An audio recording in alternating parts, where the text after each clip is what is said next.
नेताजी सुभाष चंद्र बोस भारत के प्रमुख राष्ट्रवादी नेता थे जिन्होंने भारत की स्वतंत्रता के लिए अंग्रेजों से लड़े थे और ये 23 जनवरी 1897 उड़ीसा में कटक में पैदा हुए थे। नेताजी अंग्रेजों के लिए उग्रवादी और कट्टरपंथी नेता थे। वे ज्यादा दबाव नहीं सहते थे।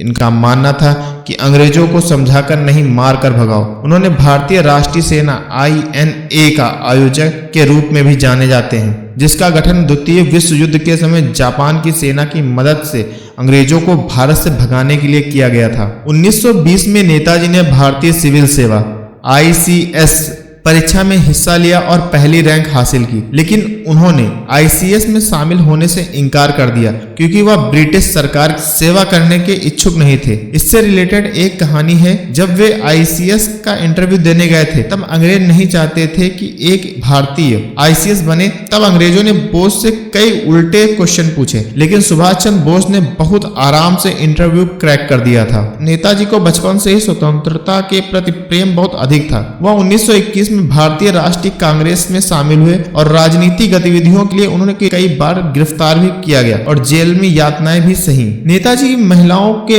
अधिकारों के प्रबल समर्थक थे और INA इंडियन नेशनल आर्मी में महिला रेजिमेंट की स्थापना भी उन्होंने ही की थी और नेताजी ने इस रेजिमेंट का नाम अंग्रेजों के खिलाफ लड़ने वाली प्रसिद्ध भारतीय रानी के नाम पर झांसी की रानी रेजिमेंट रखा था। भारतीय राष्ट्रीय सेना INA गठन बनाने से पहले 1938 और 1939 में भारतीय राष्ट्रीय कांग्रेस के अध्यक्ष के रूप में भी काम किया है। बाद में उन्होंने इस्तीफा दिया और 1939 में फॉरवर्ड ब्लॉक का गठन किया और उसके बाद भी बोस रुके नहीं और भारत को आजाद करने के लिए जर्मन और जापान की भी यात्रा की। नेताजी का महात्मा गांधी के अहिंसा आंदोलन में बिल्कुल पसंद नहीं आया। उन्होंने इसकी आलोचना भी की थी क्योंकि नेताजी का मानना था कि भारत को स्वतंत्रता दिलाने के लिए हथियार उठाना बहुत आवश्यक है। नेताजी सुभाष चंद्र बोस जी को हिंदी के अलावा जर्मन, अरबी, फारसी, जापानी और भी कई भाषाओं में बहुत अधिक निपुण थे। वह नेताजी ही थे जिन्होंने सबसे पहले जय हिंद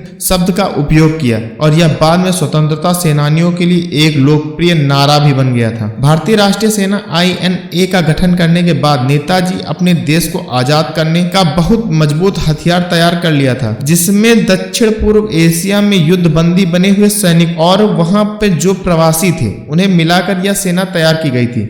यह सेना कुछ चाणक्य नीति के अनुसार बनी थी। चाणक्य ने कहा था कि जब तुम्हारे पास लड़ने के लिए सेना ना हो तो कैदियों को लड़ने के लिए तैयार कर लो। चाणक्य ने भी धनानंद को लड़ने के लिए कैदियों और वनों में रहने वाले आदिवासियों का सहारा लिया था। अगर आप चाणक्य पर यह वीडियो चाहते हैं तो कमेंट में यस लिख दें, मैं वीडियो बना दूंगा। और भारत में अंग्रेजों को भगाने के लिए यह INA सेना मील का पत्थर साबित हो गई। बहुत से ऐसे कारण हैं जो नेताजी को बाकी सभी से अलग करती है। इनमें से कुछ कारण ये भी हैं।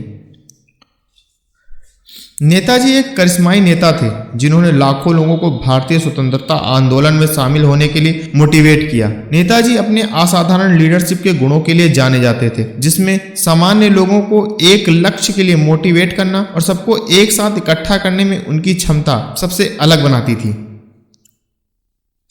नेताजी एक क्रांतिकारी विचारक थे। उनके पास हर एक चीज का पूरा प्लान होता था। उन्होंने स्वतंत्र भारत की कल्पना बहुत पहले ही कर रखी थी और अपने आइडियाज और अपनी नीतियों से अपने समय से बहुत आगे थे और उनके पास सामाजिक और आर्थिक विकास के लिए भी एक मजबूत योजना थी। नेताजी जितना लोकप्रिय अपने देश में थे उसी तरह वह कई अन्य देशों में भी लोकप्रिय थे। नेताजी के अंतरराष्ट्रीय संबंध बहुत अच्छे थे और जब द्वितीय विश्व युद्ध चल रहा था तब वे जर्मनी, जापान और रूस सहित कई देशों की यात्रा की। विदेशी नेताओं के साथ उनकी बातचीत और उनकी राजनीतिक माहौल से उन्हें भारतीय स्वतंत्रता आंदोलन पर एक अलग दृष्टिकोण मिला। नेताजी का जीवन कई विवादों से घिरा हुआ है, जिसमें उनकी मृत्यु का जुड़ा रहस्य भी शामिल है। इन विवादों में उनकी विचारों को बढ़ावा मिला, उन्हें भारतीय इतिहास में एक अलग पेचीदा व्यक्ति बना दिया। नेताजी सुभाष चंद्र बोस की मृत्यु का रहस्य जिसे दशकों से कई लोगों को हैरान कर रखा है। 18 अगस्त 1945 को ताइवान में प्लेन क्रैश से बोस की मृत्यु हो गई, जो उस समय जापानी नियंत्रण में। उनकी मृत्यु के आसपास कई परिस्थितियां वर्षों में बहुत ज्यादा भटकाव और विवाद से विषय बनी रही। कुछ लोगों का मानना था कि वह दुर्घटना में नहीं मरे बल्कि कहीं छिप गए थे। थे, जबकि कुछ लोगों का मानना था कि वो दुर्घटना में ही मर गए थे। नेताजी की मृत्यु की कई आधिकारिक जांच की गई, लेकिन कोई भी निश्चित रूप से स्थापित नहीं कर पाया कि आखिरकार उनके साथ क्या हुआ था। 18 अगस्त 1945 में ताइवान में एक विमान दुर्घटना में बोस की मृत्यु हुई, लेकिन इसके कोई पुख्ता सबूत नहीं मिले। इस वजह से इनकी सत्यता पर सवाल उठाया गया है। कुछ लोगों का मानना है प्लेन क्रैश होने के बाद बोस को सोवियत संघ ले जाया गया, जहां वे अपनी मृत्यु तक छिपे रहे। इस सिद्धांत का समर्थन करने के लिए बहुत कम ठोस सबूत हैं। गुमनामी बाबा का सिद्धांत यह बताता है कि गुमनामी बाबा एक रहस्यमयी तपस्वी थे जो 1970 और 80 के दशक में भारत के उत्तर प्रदेश में रहते थे। कुछ लोगों का मानना था कि वह वास्तव में सुभाष चंद्र बोस थे जो दुर्घटना के बाद छिप गए थे। हालांकि इस सिद्धांत को कई बोस विशेषज्ञों ने विवादित बताया है।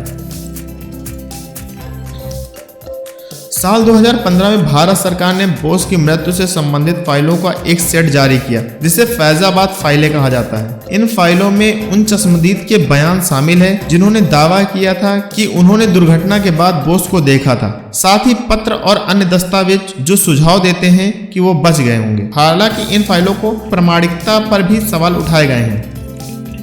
आखिरकार नेताजी सुभाष चंद्र बोस की मृत्यु का रहस्य जो अभी सुलझा नहीं है, और यह संभावना है कि उनके साथ जो भी हुआ इसका पूरा सच हम कभी नहीं जान पाएंगे। बहुत सारी थ्योरी और अधूरी जानकारी ने हम लोगों को गुमराह कर रखा है और आज भी उनकी मृत्यु की खबरों को छुपाने की साजिशें जारी रखी। दुनिया भर में कई लोगों के लिए नेताजी हीरो और प्रेरणा के स्रोत हैं और हम उन्हें सत नमन करते हैं।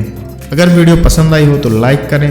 अगर आप कुछ कहना है तो आप कमेंट करें और जाते जाते चैनल को सब्सक्राइब करना ना भूलें। आपने इतने धैर्य से वीडियो को देखा, उसके लिए मिस्टर शिवाजी का तहे दिल से धन्यवाद।